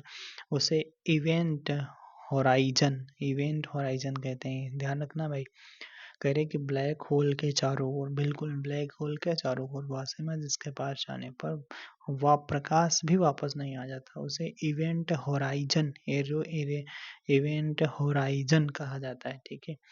हायाबुसा 2, ये हायाबुसा 2 मिशन किस देश की अंतरिक्ष एजेंसी से संबंधित है, जो एक क्षुद्र ग्रह से मिट्टी के नमूने लाया था। अच्छा, जापान का हो जाता है कौन, हायाबुसा 2। अच्छा, कहाँ से लाया था, एक क्षुद्र ग्रह से मिट्टी के नमूने लाया था। यह रेग्यू नामक, अच्छा नाम भी लिखा है, कौन सा, रेग्यू नामक क्षुद्र ग्रह एस्टेरॉइड से नमूने लेकर पृथ्वी पर लौटा था। ओ भैया, हायाबुसा रेग्यू क्षुद्र ग्रह। ठीक है, चलो आगे चर्चा प्रौद्योगिकी देख लेते हैं। अस्त्र मिसाइल किस प्रकार की मारक क्षमता वाली मिसाइल है, तो भाई साहब ये अस्त्र जो चलेगा ना, एयर टू एयर चलेगा। तीरन पे तीर चलावे, हर हर महादेव। तो यहाँ पे हवा से हवा में चलेगा। ठीक है, और क्या है, बियॉन्ड विजुअल रेंज मिसाइल हो जाती है, कौन सी अस्त्र हो जाती है। किसने विकसित कराया, डीआरडीओ द्वारा स्वदेशी रूप से विकसित किया गया है। इसे किसके लिए, सुखोई 30 MKI और तेजस लड़ाकू विमानों पर तैनात किया जा रहा है। ठीक है। HSTDV ये क्या है भाई, हाइपरसोनिक टेक्नोलॉजी डिमॉन्स्ट्रेटेड व्हीकल में डीआरडीओ ने किस प्रकार के इंजन का सफल परीक्षण किया, तो स्क्रैम जेट इंजन। ठीक है, मतलब हाइपोसोनिक टेक्नोलॉजी डिमॉन्स्ट्रेटर व्हीकल में डीआरडीओ ने किस प्रकार के इंजन का, तो स्क्रैमजेट इंजन। स्क्रैमजेट इंजन क्या होते हैं, रैमजेट इंजन के विपरीत स्क्रैमजेट इंजन हाइपरसोनिक गति यानी 5 मैक से अधिक पर भी काम कर सकता है, वायुमंडल में ऑक्सीजन लेकर। अच्छा, या वायुमंडल से, ओहो, स्क्रैमजेट इंजन क्या होंगे, ये वायुमंडल से ऑक्सीजन लेकर ईंधन जलाता है, जिससे मिसाइल का वजन कम हो जाता है। मारीच, मारीच क्या है भाई साहब, मारीच भारतीय नौसेना में क्या है, मारीच, मारीच एक आपका उन्नत टारपीडो डिकॉय सिस्टम हो जाता है। क्या, उन्नत टारपीडो डिकॉय सिस्टम हो जाता है, किसमें, नौसेना से संबंधित है। यह भारतीय या स्वदेशी तकनीक दुश्मन के टारपीडो को भ्रमित कर देती है। अच्छा, कहती है हम तुमको भ्रमित कर देंगे भाई साहब, और ये भारतीय पनडुब्बियों जहाजों की रक्षा करती है। कौन, मारीच, ये रक्षा करती है भाई साहब। ठीक है, ओके। प्रोजेक्ट 17A क्या है के तहत नौसेना के लिए क्या बनाया जा रहा है, तो ये नीलगिरी क्लास के स्वदेशी स्टील्थ फ्रिगेट यानी युद्धपोत आपके बनाए जा रहे हैं। INS विंध्यगिरी, INS तारागिरी इसी प्रोजेक्ट का हिस्सा है, जिन्हें रडार की पकड़ से बचने के लिए विशेष रूप से डिजाइन किया गया। ध्यान रखना, INS विंध्यगिरी, INS तारागिरी। ठीक है, INS Vindhyagiri, INS Taragiri project 17A के तहत ही बनाए जा रहे हैं। क्या ये, तो ये आपका स्वदेशी स्टील्थ फ्रिगेट युद्धपोत हो जाते हैं। ठीक है, ओके। भारत की पहली स्वदेशी सबसोनिक क्रूज मिसाइल का नाम क्या है, तो सबसोनिक क्रूज मिसाइल का नाम आपका निर्भया हो जाता है, निर्भय। ठीक है, भारत की पहली स्वदेशी सबसोनिक क्रूज मिसाइल का नाम क्या है, तो निर्भय हो जाता है। क्या, निर्भय हो जाता है, क्या, निर्भय हो जाता है, निर्भय। ब्रह्मोस क्या है, ब्रह्मोस एक सुपरसोनिक मिसाइल है, जबकि निर्भय एक सबसोनिक मिसाइल है। मतलब सबसोनिक मतलब किसे कहते हैं, ध्वनि की गति से लगभग 0.8 मैक हो जाती है।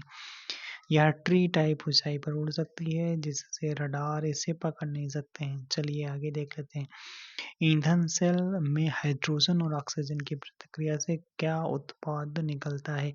क्या कह रहा है कि ईंधन सेल में हाइड्रोजन और ऑक्सीजन यानी हाइड्रोजन और ऑक्सीजन की क्या बनता है, शुद्ध जल और ऊष्मा बनती है, और क्या बनेगा भाई साहब, ये क्या पूछ रहा है। यह एक शून्य उत्सर्जन तकनीकी है, जीरो एमिशन तकनीक है, जो रासायनिक ऊर्जा को सीधी विद्युत ऊर्जा में भाई साहब बदलती है। अच्छा, हीट बन रही है, शुद्ध जल बन रहा है। Okay, okay. अगला सवाल है, भारत में भूतापीय का सबसे आशाजनक और प्रसिद्ध स्थल कहाँ है, तो ये आपका पुगा घाटी हो जाती है। भारत में भूतापीय ऊर्जा का सबसे आशाजनक और प्रसिद्ध स्थान कहाँ है, तो ये पुगा घाटी हो जाती है। कहाँ पर, लद्दाख में हो जाती है। किसके द्वारा, यहाँ ONGC द्वारा भारत का पहला भूतापीय संयंत्र स्थापित किया जा रहा है। ठीक है, स्मॉल मॉड्यूलर रिएक्टर पारंपरिक परमाणुओं से किस प्रकार भिन्न है? तो ये आकार में छोटे होते हैं। स्मॉल नामी लिखा है, यह लगभग 300 मेगावाट तक और किसी कारखाने में बनाकर असेंबल करने के लिए सीधे साइट पर ले जाया जा सकता है। अच्छा, ये बहुत सुरक्षित होते हैं। इसमें शुरुआती पूंजी कम लगती है। भारत सरकार जीवाश्म ईंधन से स्वच्छ ऊर्जा की ओर बढ़ने के लिए SMRS पर जोर दे रही है, मतलब स्मॉल मॉड्यूलर रिएक्टर पर जोर दे रही है। बायोमास का मुख्य घटक कौन सा होता है? मीथेन होता है। लगभग कितना? 50 से 70% होता है। CH4 मीथेन होता है। पीएम कुसुम योजना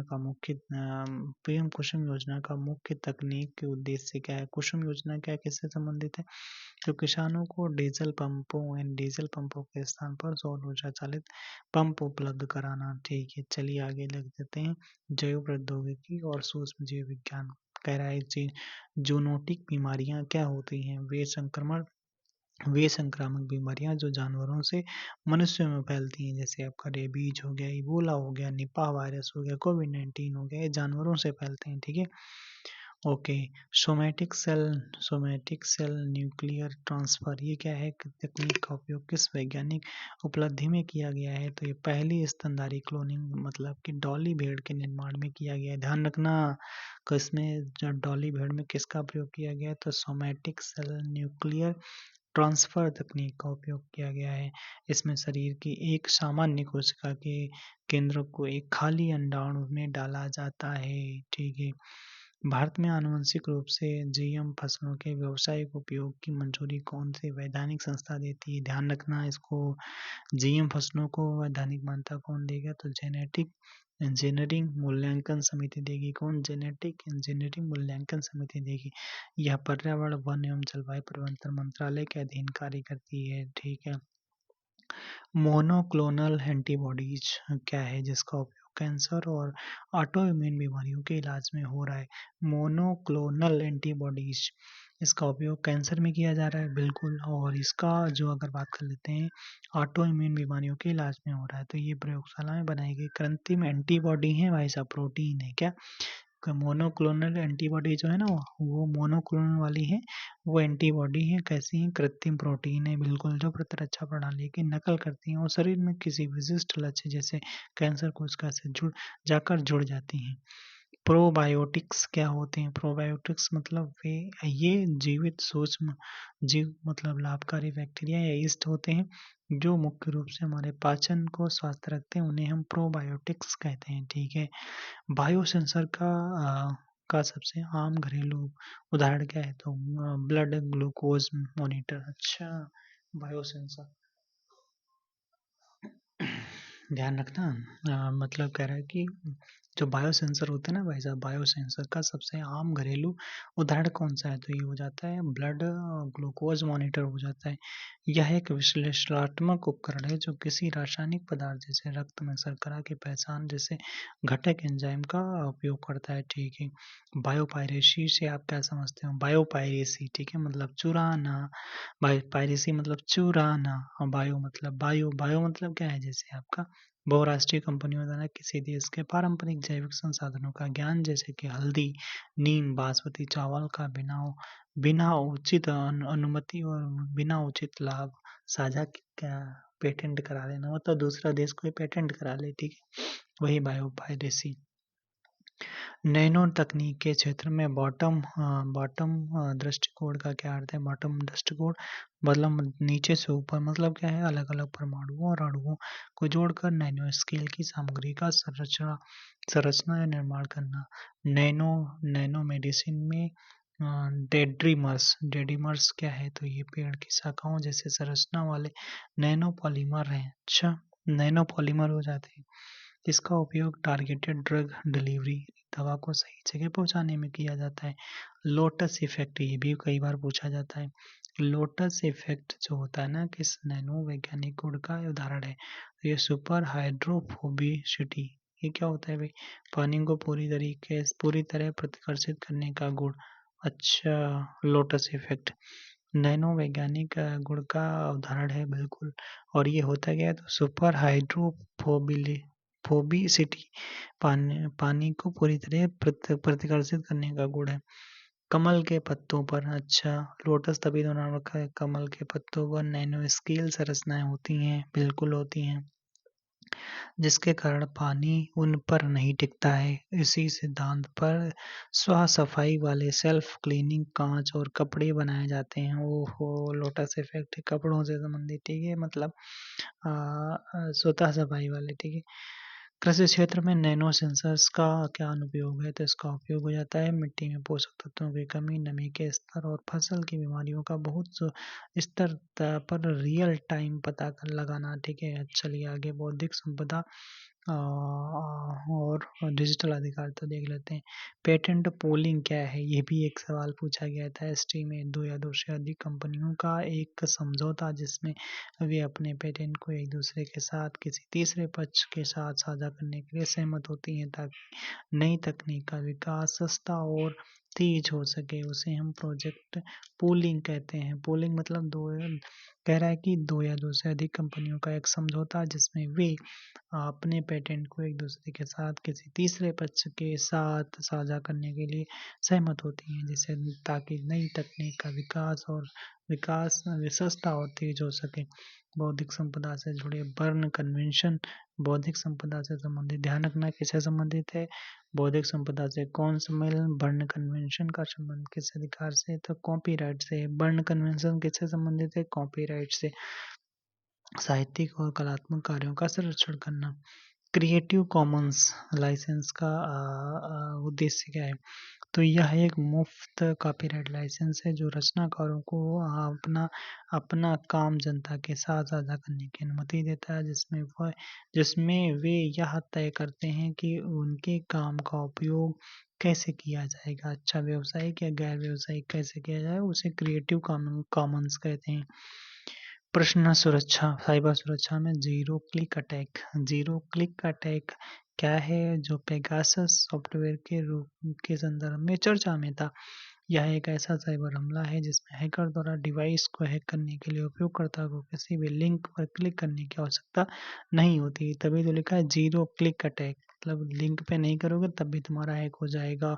जीरो क्लिक अटैक स्मार्टफोन को हैक करने के लिए उपयोगकर्ता को किसी भी लिंक पर क्लिक करने की आवश्यकता नहीं होती है। रैनसमवेयर किस प्रकार का मैलवेयर है? तो यह एक कंप्यूटर सिस्टम या डेटा को एन्क्रिप्ट कर लेता है और फिर अनलॉक करने के लिए फिरौती मांगता है, कहता है हमको पैसा चाहिए। और आमतौर पर क्रिप्टो करेंसी में इसका उपयोग किया जाता है कि मांग करते हैं। उदाहरण इसका जैसे वानाक्राई और पेटैया। पेटैया ये आपके क्या हैं? पेटैया, वानाक्राई ये आपका रैनसमवेयर हो जाते हैं, ठीक है। Digital divide. डिजिटल डिवाइड शब्द का क्या अर्थ है? डिजिटल और डिवाइड, डिवाइड मतलब बांट देना। मतलब क्या है? समाज में उन लोगों के बीच की खाई जिनके पास इंटरनेट और कंप्यूटर जैसी डिजिटल तकनीक की पहुंच है और जिनके पास नहीं है, उसे हम डिजिटल डिवाइड कहते हैं। ओके, आगे नैनो प्रौद्योगिकी या सुपर कंप्यूटर देख लेते हैं। क्वांटम सुप्रीमेशी। क्वांटम सुप्रीमेशी शब्द का अर्थ क्या हो जाता है? वह बिंदु जब एक क्वांटम कंप्यूटर किसी ऐसी जटिल गणितीय समस्याओं को हल कर लेता है जिसे हल करना दुनिया के सबसे तेज कंप्यूटर सुपर कंप्यूटर के लिए भी व्यावहारिक रूप से असंभव हो, उसे हम क्वांटम सुप्रीमेशी कहते हैं। अच्छा, सुपर कंप्यूटर भी ना कर पाए तो ये क्वांटम कंप्यूटर कर दे तो उसे क्वांटम सुप्रीमेशी कहते हैं। गूगल के साइकामोर प्रोसेसर ने यह उपलब्धि हासिल करने का दावा किया था। ओके भाई साहब, मेटावर्स क्या है? वाह, ऐसी दुनिया जो 3D दुनिया, आभासी दुनिया, उसी को हम मेटावर्स कहते हैं। यह इंटरनेट का एक 3D आभासी और इमर्सिव संस्करण है जहां लोग वर्चुअल रियलिटी, वीआर और ऑगमेंटेड रियलिटी और हेडसेट का उपयोग करके एक दूसरे से डिजिटल अवतार के रूप में मिल सकते हैं और काम कर सकते हैं और खेल सकते हैं। उसी को हम मेटावर्स कहते हैं, ठीक है। अगला, internet of things, IoT, internet of things की सबसे अच्छी परिभाषा क्या है? तो ये हो जाता है रोजमर्रा के भौतिक उपकरणों जैसे fridge, AC, car, smart watch और सेंसर और सॉफ्टवेयर के माध्यम से इंटरनेट से जोड़ना ताकि वे डेटा का आदान प्रदान कर सकें। 5G तकनीक में नेटवर्क 5G तकनीक में नेटवर्क स्लाइसिंग, स्लाइसिंग मतलब काट देना, 5G तकनीक में नेटवर्क स्लाइसिंग का क्या अर्थ है? तो इसका मतलब ये है कि भौतिक 5G नेटवर्क को कई वर्चुअल आभासी नेटवर्क में विभाजित करना, ताकि हर एप्लीकेशन जैसे स्मार्ट होम, रोबोटिक्स, सर्जरी को उसकी आवश्यकता के अनुसार अलग स्पीड और सुरक्षा दी जा सके। अच्छा, चलो आगे। लिडार क्या है भाई साहब? लिडार तकनीकी का पूर्ण रूप क्या है? यह कहाँ उपयोग की जाती है? तो लाइट डिटेक्शन एंड रेंजिंग इसका फुल फॉर्म है। लिडार इस या लेजर लाइट का उपयोग दूरी मापने के लिए किया जाता है। इसका उपयोग सेल्फ ड्राइविंग कारों और टोपोग्राफी में भी किया जाता है। भारत का भारत सरकार का भारत नेट प्रोजेक्ट किस तकनीक पर आधारित है? तो ये ऑप्टिकल फाइबर केबल पर आधारित है, जो पूर्ण आंतरिक परावर्तन के सिद्धांत पर कार्य करता है। दुनिया का सबसे बड़ा ग्रामीण ब्रॉडबैंड कनेक्टिविटी कार्यक्रम है, जो सभी ग्राम पंचायतों को उच्च गति के इंटरनेट से जोड़ेगा। डीप ओशन मिशन के तहत भारत की मानवयुक्त पनडुब्बी वहन का नाम क्या रखा गया? तो मत्स्य 6000 रखा गया। और ये एनआईओटी चेन्नई द्वारा विकसित किया जा रहा है। इसमें 3 मनुष्यों को समुद्र में 3 मनुष्य जाएंगे 6000 मीटर की गहराई तक पॉलीमेट्यू नेड्यूल्स खनिजों की खोज के लिए ले जाएगा। हो खनिजों की खोज के लिए ले जाएगा भाई साहब, ठीक है। कौन ले जाएगा? 3 मनुष्यों को ले जाएगा। कितनी गहराई तक? 6000 मीटर गहराई तक। क्या नाम रखा गया? मत्स्य 6000 रखा गया। क्या मिशन है? डीप ओशन मिशन है, ठीक है। क्या हो जाएगा? भारत के मानवयुक्त पनडुब्बी वाहन मिशन है, ठीक है। किसने बनाया? एनआईओटी चेन्नई द्वारा विकसित किया गया, ठीक है।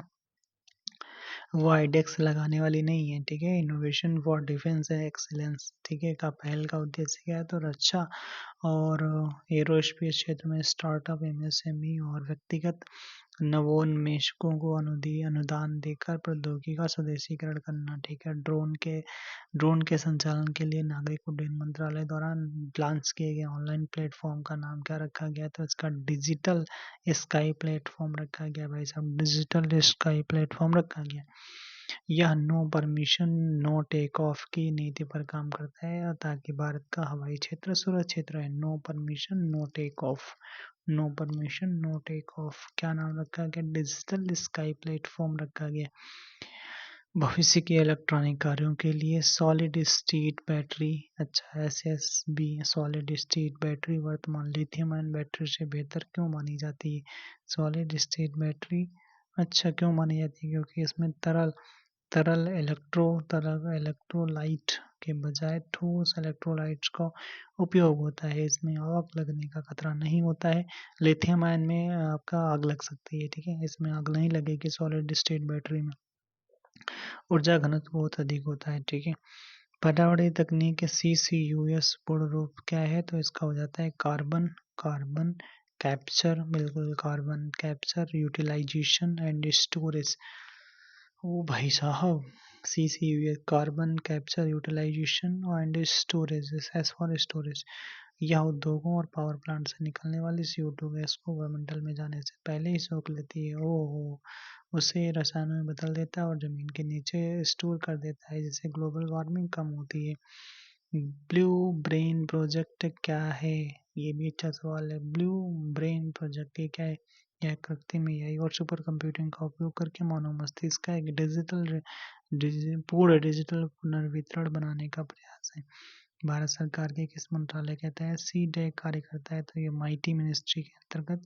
किस मंत्रालय के अंतर्गत? तो इलेक्ट्रॉनिक और सूचना प्रौद्योगिकी मंत्रालय के अंतर्गत ये कार्य करता है।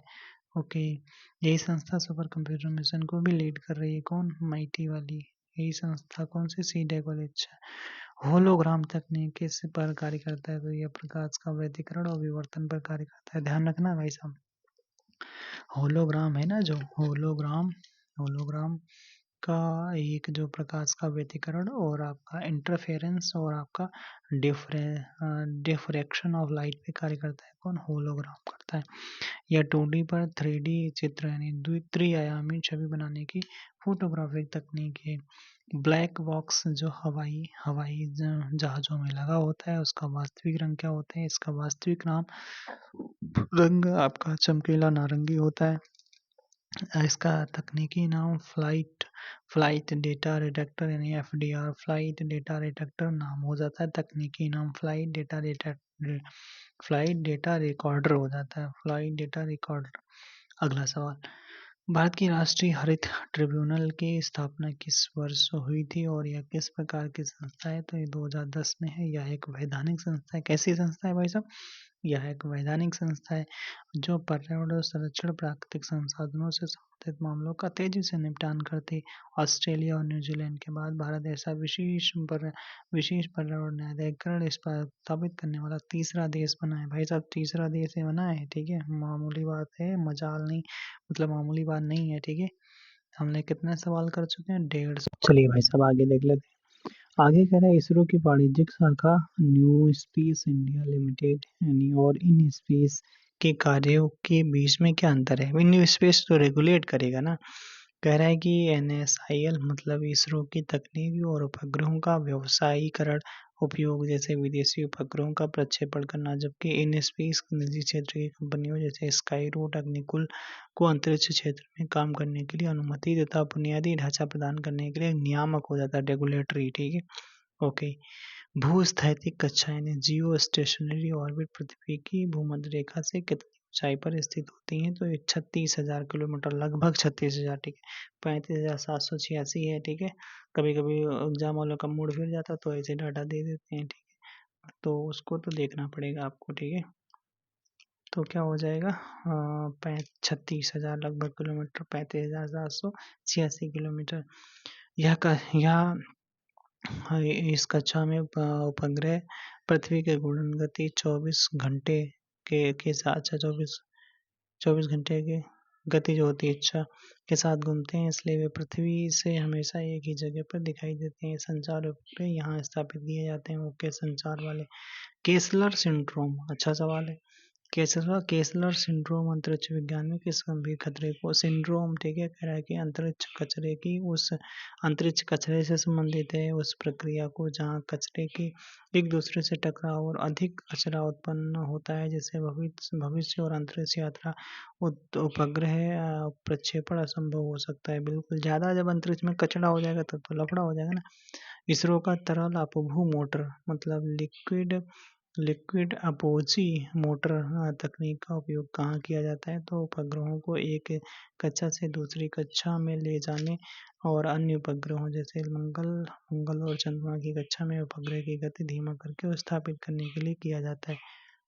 तरल अपभू स्टोर इसमें मोटर। अच्छा, भारत भारत का अंतरिक्ष स्टेशन भारतीय अंतरिक्ष स्टेशन किस वर्ष तक स्थापित करने का लक्ष्य रखा गया? 2035 तक रखा गया। इसके साथ ही 2040 तक पहले भारतीय को चंद्रमा पर भेजने का राष्ट्रीय लक्ष्य भी निर्धारित किया गया है। बहुत सही बात है। अगला, रक्षा प्रौद्योगिकी वशारोध, ये क्या है भाई साहब? वशारोध मिसाइल विशोराइट सी, देखो क्या लिखा है, वशारोध इसको पढ़ते हैं, ठीक है, तो कोई दिक्कत नहीं। वशारोध मिसाइल वशारोध जो आपका मिसाइल की क्या विशेषता है? हाल ही में डीआरडीओ ने परीक्षण किया। ये क्या है भाई? Very short range air defence system है भाई साहब, जिसे सैनिक अपने कंधे पर रखकर दुश्मन के हेलीकॉप्टर या ड्रोन को मार गिराने के लिए। ओ भाई साहब, दुश्मन कह रहा है कि सैनिक अपने कंधे पर रखकर हेलीकॉप्टर या ड्रोन को मार गिराने के लिए, ठीक है। Very short short range air drive defence system है। तब तो बहुत अच्छा है। चलिए आगे, प्रोजेक्ट 75 अल्फा के तहत नौसेना के लिए विकसित किया जा रहा है क्या? तो 6 परमाणु 75 के तहत 6 परमाणु संचालित हमलावर पनडुब्बियां विकसित की जा रही हैं। ये इस प्रोजेक्ट 75 वन के तहत डिजिटल इलेक्ट्रॉनिक पनडुब्बियों के लिए से अलग से भारत की दूसरी स्वदेशी परमाणु बैलिस्टिक मिसाइल पनडुब्बी अरिहंत है। पहली तो अरिहंत थी, कमीशन किया गया है, ठीक है। ओके, प्रलय मिसाइल किस प्रकार की बैलिस्टिक मिसाइल है? तो ये आपका या सतह से सतह, अच्छा सतह तो सतह पर ही तो प्रलय आएगी, बिल्कुल। प्रलय पर मार करने वाली अर्ध बैलिस्टिक मिसाइल है। कौन सी प्रलय अर्ध बैलिस्टिक मिसाइल है? ये अपनी उड़ान के दौरान रास्ता बदल सकती हो भाई साहब। जो और इसे दुश्मन के एयर डिफेंस सिस्टम जैसे पैट्रियट या आयरन डोम द्वारा रोक पाना बेहद मुश्किल है। ओहो। स्वाति भारतीय वायुसेना में प्रमुख की भूमिका क्या निभाती है? तो ये स्वाति क्या है? स्वाति मतलब क्या है? एक स्वदेशी वेपन लोकेटिंग रडार हो जाता है। यह दुश्मन के तोपखाने और मोर्टार रॉकेट लॉन्चर की सटीक स्थिति का पता लगा लेती है, जिससे भारतीय सेना तुरंत जवाबदेही एवं कार्रवाई कर सके। आर्मेनिया ने भारत से इसे खरीदा है। आर्मेनिया खरीद लिया भैया, ठीक है। ओहो। जैसे फिलीपींस को हम लोगों ने बढ़ा दिया, क्या पकड़ा दिया वो ब्रह्मोस, ठीक है। ओके। C295 ये क्या है? भारत में C295 सैन्य परिवहन विमान का निर्माण निजी क्षेत्र में पहली बार कहाँ किया जा रहा है? तो बड़ोदरा गुजरात में किया जा रहा है। टाटा एयर एडवांस सिस्टम और एयरबेस के संयुक्त उपक्रम से किया जा रहा है। ये है क्या? यह भारतीय वायुसेना के पुराने एवरो विमानों की जगह लेगा और एरोस्पेस क्षेत्र में स्वदेशीकरण का मील का पत्थर है। चलिए आगे। ग्रीन अमोनिया क्या है और इसका भविष्य की ऊर्जा में क्या महत्व है? ठीक है। हाँ, जब अमोनिया NH3 का उत्पादन हवा से हाइड्रोजन और पानी के इलेक्ट्रोलाइसिस से प्राप्त होता है, उसे ग्रीन हाइड्रोजन कहते हैं। मिलाकर किया जाता है और तब उसे ग्रीन अमोनिया कहते हैं। क्या कह रहा है? कह रहा है जब जब अमोनिया का उत्पादन हवा से नाइट्रोजन ले लेंगे और पानी के इलेक्ट्रोलाइसिस से प्राप्त ग्रीन हाइड्रोजन, मतलब ग्रीन हाइड्रोजन इससे लेंगे और नाइट्रोजन इससे लेंगे। को हवा से नाइट्रोजन लेंगे और इलेक्ट्रोलाइसिस से हाइड्रोजन लेंगे, ग्रीन हाइड्रोजन लेंगे, को मिलाकर फिर बनेगा जो अमोनिया, वही ग्रीन अमोनिया है। शाबाश, ठीक है। इसे ग्रीन अमोनिया को सुरक्षित रूप से स्टोर और ट्रांसपोर्ट करने के लिए सबसे अच्छा माध्यम होगा। बिल्कुल। भारत का कोयला गैसीकरण का वर्ष 2030 तक लक्ष्य क्या है? कोयला गैसीकरण ये क्या है भाई साहब? ये भी बहुत अच्छा टारगेट है इनका। भारत का कोयला गैसीकरण लक्ष्य 2030 का लक्ष्य क्या है? तो ये है 100 मिलियन टन, यानी ओहो 100 मिलियन टन कोयले का गैसीकरण करना। मतलब क्या है? इस प्रक्रिया में कोयले को जलाए बिना ओहो उसे सिनगैस यानी कार्बन मोनोऑक्साइड और हाइड्रोजन का मिश्रण में बदला जाता है, और जो कम प्रदूषणकारी है, और इससे यूरिया और मेथेनॉल बनाया जाता है। ओ भाई साहब, हमको पता ही नहीं था, ठीक है। चलिए आगे। फ्लैक्स फ्यूल वाहन ये क्या है? फ्लैक्स फ्यूल वाहन पारंपरिक पेट्रोल वाहनों से कैसे काम करता है? फ्लैक्स फ्यूल वाहन ये क्या है? इन वाहनों के इंजन को इस तरह डिजाइन किया जाता है कि वे पेट्रोल के साथ इथेनॉल के किसी भी अनुपात यानी 25 से 85% 100% वो भाई साहब के मिश्रण पर चल सकते हैं। उन्हें फ्लैक्स फ्यूल वाहन भी कहते हैं। फ्लेक्सिबल हैं, ठीक है, मतलब सब में लपेट दो, जितना भी इथेनॉल मिला दो, 20%, 40, 85 या 100%, ठीक है। ओहो। भारतीय रेलवे कवच प्रणाली किस तकनीक पर आधारित है? तो RFID पर आधारित है और माइक्रो प्रोसेसर आधारित एक स्वदेशी स्वचालित ट्रेन सुरक्षा हो जाती है। बिल्कुल बिल्कुल हो जाती है। पंप स्टोरेज हाइड्रो इलेक्ट्रिसिटी को जल बैटरी क्यों कहा जाता है? कह रहा है कि पंप स्टोरेज हाइड्रो इलेक्ट्रिसिटी को जल बैटरी क्यों कहा जाता है? क्योंकि यह अतिरिक्त बिजली होने पर पानी को निचले जलाशय से ऊपरी जलाशय में पंप किया। क्या कह रहा है? क्योंकि अतिरिक्त बिजली होने पर पानी को निचले जलाशय से ऊपरी जलाशय में पंप किया जाता है। बैटरी चार्ज करना और बिजली की मांग बढ़ने पर पानी को नीचे गिराकर टरबाइन चलाकर फिर से बिजली पैदा की जाती है। बैटरी डिस्चार्ज करना। क्या यार ये लोग। पंप स्टोरेज हाइड्रोइलेक्ट्रिसिटी मतलब क्या है? कह क्या रहे हैं? जल बैटरी क्यों कहा जाता है? क्योंकि कह रहा है कि क्योंकि अतिरिक्त बिजली होने पर पानी को निचले जलाशय से ज़्यादा बिजली हो गई थी तो क्या करेंगे? मतलब ज़्यादा बिजली अगर बन गई तो वो कह रहा है कि निचले जलाशय से ऊपरी जलाशय में पंप किया जाता है। बैटरी चार्ज करना कहते हैं। अच्छा, और बिजली की मांग बढ़ने पर पानी को नीचे गिराया जाता है, टरबाइन चलाकर बिजली पैदा होती है, इसे बैटरी डिस्चार्ज करना। ठीक है, चलो आगे। अब जैव प्रौद्योगिकी एवं स्वास्थ्य तकनीक कह रहा है कि वन हेल्थ दृष्टिकोण का मूल सिद्धांत क्या है? तो यह दृष्टिकोण मानता है कि मानव स्वास्थ्य, पशु स्वास्थ्य और पर्यावरण पारिस्थितिकी तीनों एक दूसरे से गहराई से जुड़े हुए हैं। ठीक है, बिल्कुल। एंटी माइक्रोबियल, एंटीबायोटिकल रेजिस्टेंस और जेनेटिक बीमारियों जैसे निपाह, कोविड को रोकने के लिए वन हेल्थ नीति की सबसे कारगर मानी जाती है। डेंगू और जीका वायरस को रोकने के लिए वोल्चायरिया वोल वोल्बाचिया विधि कैसे काम करती है? अच्छा सवाल है। डेंगू और जीका वायरस, ये आपसे केवल इतना ही पूछ सकता है किससे है, तो वोल्बाचिया से संबंधित है। किससे? वोल्बाचिया से संबंधित है। वोल्बाचिया एक प्राकृतिक बैक्टीरिया है। जब इसे एडिस एजिप्टी मच्छरों में इंजेक्ट किया जाता है तो यह मच्छरों के अंदर डेंगू या जीका वायरस को पनपने नहीं देता है, जिससे इंसानों में संक्रमण रुक जाता है। ठीक है, कैंसर की जांच के लिए लिक्विड बायोप्सी पारंपरिक बायोप्सी से किस प्रकार बेहतर है? अच्छा, लिक्विड बायोप्सी मतलब क्या है? पारंपरिक बायोप्सी में सर्जरी करके ट्यूमर का टुकड़ा निकाला जाता था, जबकि लिक्विड बायोप्सी में केवल मरीज के रक्त का नमूना लेकर मौजूद ट्यूमर के डीएनए की पहचान की जाती है। दो दर्द रहित और तेज प्रक्रिया है भाई साहब। बायोफोर्टिफिकेशन और जेनेटिक मॉडिफिकेशन में क्या अंतर है?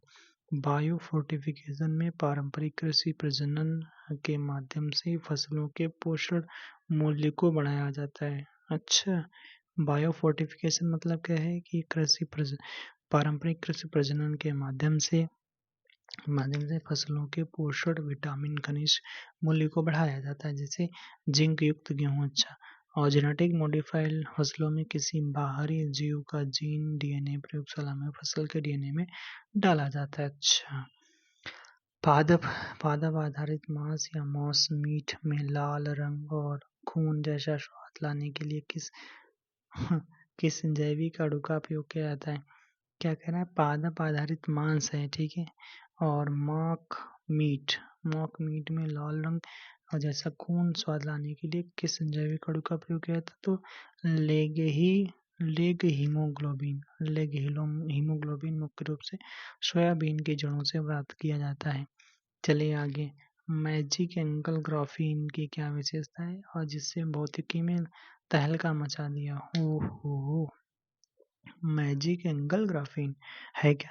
जब ग्राफीन की दो परतों को एक विशिष्ट जादुई कोण 1 डिग्री पर एक दूसरे के ऊपर घुमाया जाता है। अच्छा, किसकी? ग्राफीन की परतें। तो क्या होता है? एक अचानक बिना प्रतिरोध के बिजली का संचालन करने लगते हैं, जिससे सुपर कंडक्टर बन जाती हैं। ओहो भाई साहब, इसे मैजिक एंगल ग्राफीन कहते हैं। मतलब क्या है? ग्राफीन की जब दो परतें किसी एक विशेष एंगल पर रखी जाती, मतलब जादुई कोण पर एक दूसरे के ऊपर घुमाया जाता है, तो यह अचानक बिना प्रतिरोध के बिजली का संचालन करने लगती हैं, इसे सुपर कंडक्टर बन जाती हैं। ओके। नैनो सेलुलोज क्या है जिसे प्लास्टिक का भविष्य का विकल्प माना जा रहा है? ओह, नैनो सेलुलोज, यह लकड़ी और पौधे के गूदे से प्राप्त नैनो आकार का पदार्थ है। अच्छा, किससे प्राप्त होता है? लकड़ी और पौधों के गूदे से। यह प्लास्टिक की तरह लचीला, लेकिन केवलर या स्टील से भी अधिक मजबूत होता है। पूरी तरह बायोडिग्रेडेबल है, मतलब अच्छा, मतलब प्रकृति में घुल मिल जाएगी। ओके। चिकित्सा में प्रयुक्त नैनो रोबोटिक्स और नैनो रोबोट्स को शरीर के अंदर ऊर्जा कैसे मिलती है? तो ये शरीर के अंदर मौजूद रासायनिक पदार्थों जैसे रक्त और ग्लूकोज का उपयोग करके स्वयं को ऊर्जा प्रदान करते हैं और बाहरी चुंबकीय क्षेत्र द्वारा संचालित होते हैं। स्मार्ट विंडो में कौन सी नैनो कोटिंग उपयोग हो जाती है? स्मार्ट विंडो, ठीक है, जो धूप के अनुसार खुद को पारदर्शी या अपारदर्शी कर लेती है, इसमें इलेक्ट्रोक्रोमिक सामग्री कहा जाता है। वेनेडियम डाइऑक्साइड की कोटिंग लगाई जाती है। ठीक है, किसकी?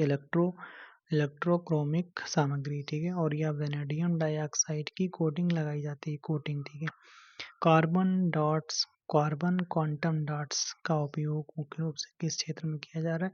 तो बायो इमेजिंग मतलब कैंसर कोशिकाओं को रोशन करने में, जल शोधन यानी भारी धातुओं को पानी से अलग करने में, यह अत्यधिक फ्लोरोसेंट यानी चमकदार और गैर विषाक्त नॉन टॉक्सिन होती है। कौन? Carbon quantum dots. ठीक है, आगे देख लेते हैं। भारत के नए डिजिटल व्यक्तिगत डेटा संरक्षण अधिनियम DPDP एक्ट 2023 के तहत डेटा प्रिंसिपल किसे कहा गया है? डेटा प्रिंसिपल मतलब डेटा प्रिंसिपल किसे कहा गया है? तो वह व्यक्ति मतलब नागरिक जो जिसको डेटा एकत्र या प्रोसेस किया जा रहा है। कंपनियों को डेटा फिड्यूशरी कहा गया है। अच्छा, एकत्र किया जा रहा है जिसका, ठीक है, जिस पर्सन का, उसे हम डेटा प्रिंसिपल कहते हैं। साइबर सुरक्षा में जीरो डे एक्सप्लॉइट का अर्थ क्या है? तो साइबर सुरक्षा में जीरो डे एक्सप्लॉइट मतलब सॉफ्टवेयर की एक ऐसी सुरक्षा खामी पर किया गया हमला जिसके बारे में सॉफ्टवेयर बनाने वाली कंपनी को भी नहीं पता है, यानी उसे ठीक करने के लिए कंपनी के पास 0 दिन का समय होता है, जीरो डे एक्सप्लॉइट जिसे कहते हैं। अच्छा, भारत सरकार के अनुसार नियम के अनुसार यदि कोई कंपनी भारत में किसी भौगोलिक जीआई टैग का उल्लंघन करती है तो उसे किस अधिनियम के तहत सजा दी जाती है? तो इसे आपका भौगोलिक प्रदर्शन रजिस्ट्री संरक्षण अधिनियम 1999 के तहत दी जाती है। पेटेंट एवरग्रीनिंग को रोकने के लिए भारतीय पेटेंट अधिनियम की धारा 3D का क्या क्या अनिवार्य करती है? पेटेंट एवरग्रीनिंग ये क्या है?